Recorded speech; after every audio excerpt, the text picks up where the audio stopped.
Hey guys, welcome to my channel where we discuss anything and everything to do with mental health and psychology. In this video we'll be covering KSA 9, finally, and this KSA focuses on the comprehension of research. So let's get straight into the video, and as usual I'll link the KSA guide in the description box below, and I recommend doing a split screen while you take notes, write your KSA, or just generally listen to this video because it will just make a lot more sense, because I'll try not to repeat things that are already in the guide.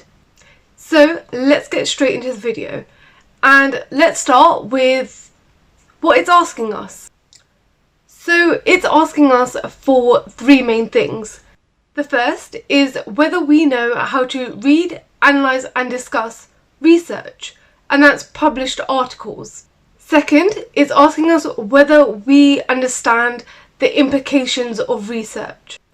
Third, it's asking us whether we know how to apply research and how we can use this research that we've read, analysed, discussed to be able to aid our development in either psychotherapeutic roles or therapeutic roles in general. So that's whether we can use the knowledge that we've developed to be able to inform our practice. Now that we know what it's asking from us, the second step is, okay, how can we demonstrate this? And this section of the KSA asks for three things, and you need to provide all three. So this is a self-statement, a training course, and a reference. And the reference could be a countersigned self-statement. So now let's get into the self-statement. And one thing I want you to remember, as with all of these videos, is that everything I say is an example of what you could write.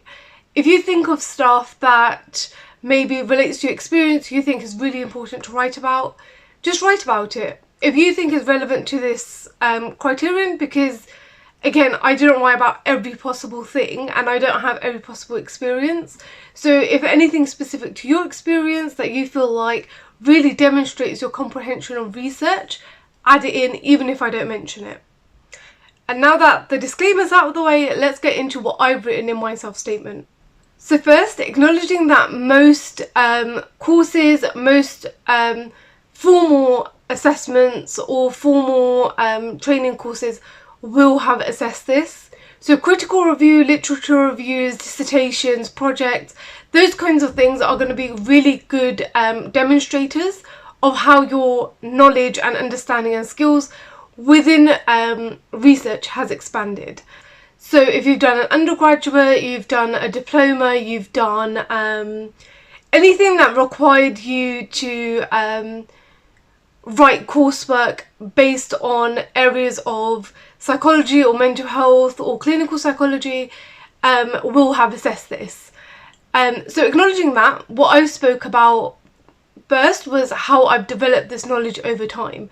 So throughout my undergraduate, throughout experience, that my ability to read, analyse and discuss research had expanded and how it developed. And I showed how my understanding and skills developed by talking about my undergraduate. I picked specific modules that were linked to mental health and how what I learned from these pieces of coursework, what I learned by looking at the research. For example, I specifically spoke about the experiences of auditory hallucinations, and because a specific piece of coursework within my clinical psychology module was based on this, and I did this critical review.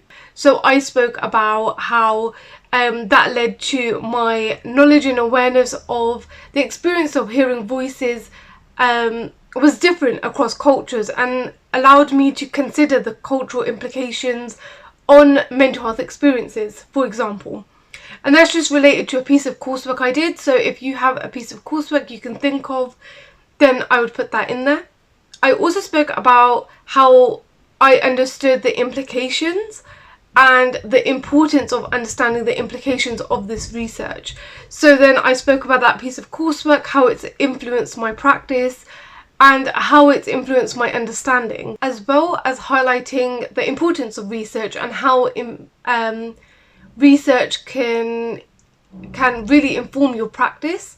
I also spoke about how analysing and understanding the implications of research is also important, especially with acknowledging the limitations of research and theories, because a lot of, let's say for example, research has been limited by the participants they use, the country it was developed in, or the country it was the research took place in. Does that make sense? So really looking at your examples. So if I'm talking about the experiences of hearing voices, the two specific articles I looked at was looking at Italy and looking at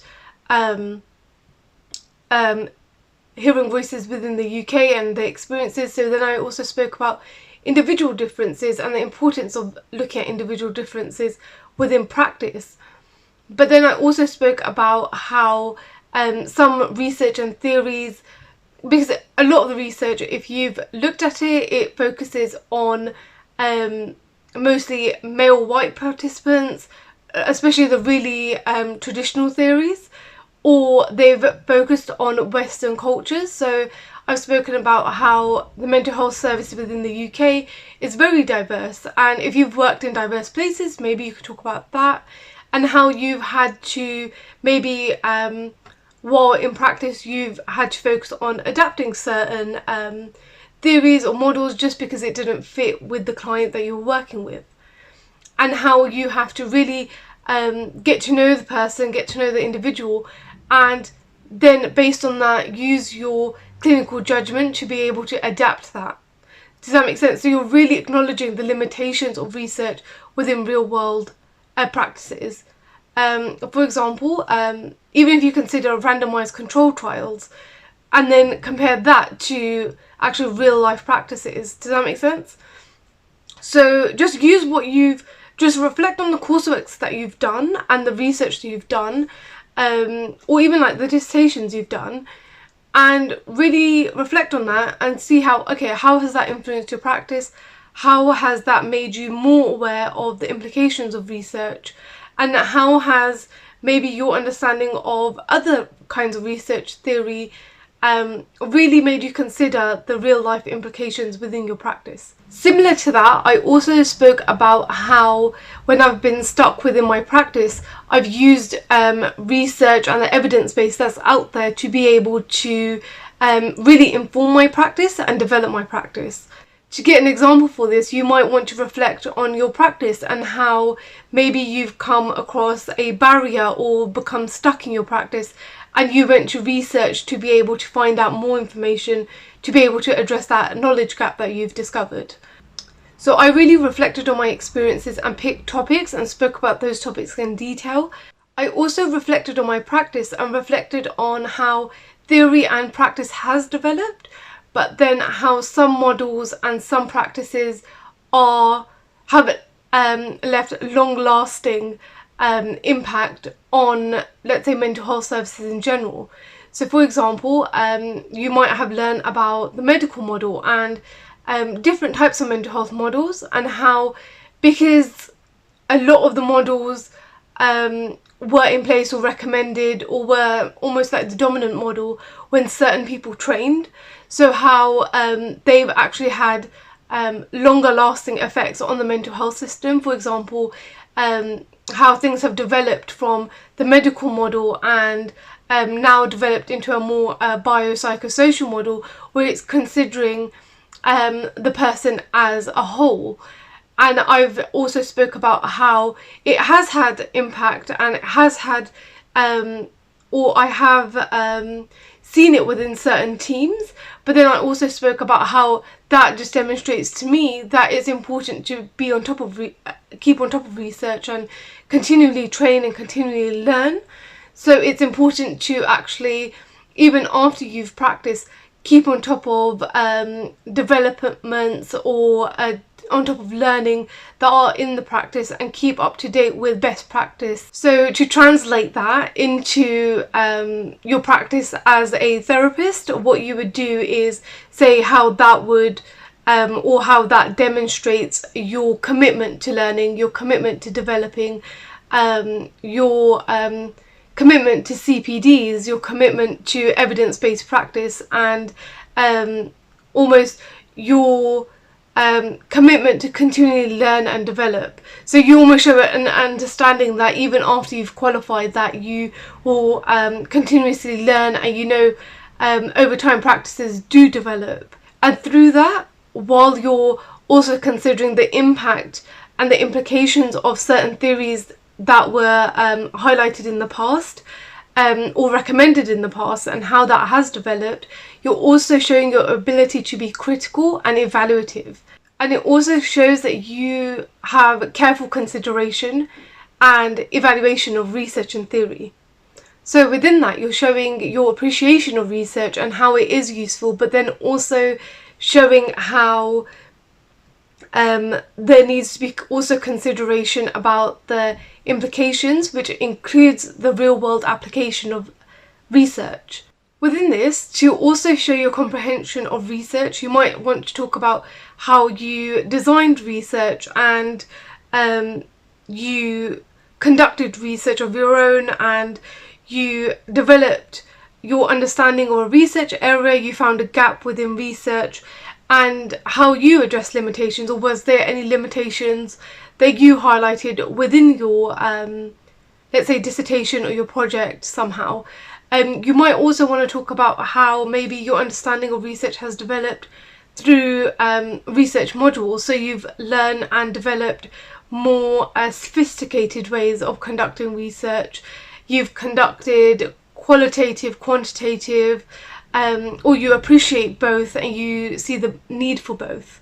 So there you're really demonstrating your knowledge and your experience, not only evaluating and looking at other people's research, but also experience in conducting your own. So then I also brought this together by talking about how my ability to read, analyse, consider the implications of research also fed into my practice in terms of maybe disseminating research to other people, so giving out research or sharing my knowledge with other people, presenting. And this is not necessary. It could be that you just had an informal conversation about research. It could be you yourself reflected. Also, if you've done any presentations, presented your research in any way, service improvement, you can add that in as well. I don't really talk about it in my self-statement, but it's just an idea of you showing your comprehension of research, but also using it to inform other people's practices. And really the key here is that it's informing your practice, and you're showing your ability to critically think about research in a way where it's enhancing or supporting your practice. Does that make sense? So especially if you worked within diversity, a lot of psychological research is not diverse. So maybe talk about that, any points that you got stuck with. So the general theme within this self-statement is just that you know how to critically consider research, and actually demonstrating your competence in carrying out research, and that includes like literature reviews, critical reviews, just to show that understanding, but then also having demonstrating your experience of actually using your ability to analyse and understand and consider research in your practice. So you're really showing an appreciation of evidence-based practice. And what that's really demonstrating is that when you do have gaps within your knowledge, gaps within your practice, that you are relying on research and evidence-based practice to fill those gaps. Does that make sense? So you're using your initiative, you're being curious, you're going out and actually looking and evaluating this research and then informing your practice. So for example, in mine, and it's good to use examples throughout this and really demonstrate. So I would use 2 examples of me conducting research and me using research to inform my practice, because I think those 2 really demonstrate your ability. So one of the examples that I used was that after graduating from my undergraduate degree, I went into practice, and how I noticed the difference between clinical psychology modules and the actual practice of mental health, and how within clinical psychology modules, when we learnt it, it was very neat, it was very in a box and very clear cut, whereas in real life mental health is actually more complicated, with comorbidities, with other complexities that impact, like low socioeconomic status, being from an ethnically diverse background, and all of those things make everything a little bit more complicated.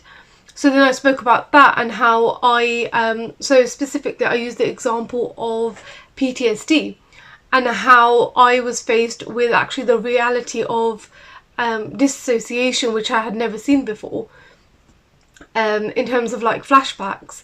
So then I went out and I looked at the research based on, okay, what are effective techniques to use with someone who is experiencing dissociation, so then it could enhance my practice in being able to support people who were experiencing complex PTSD or PTSD flashbacks. Does that make sense?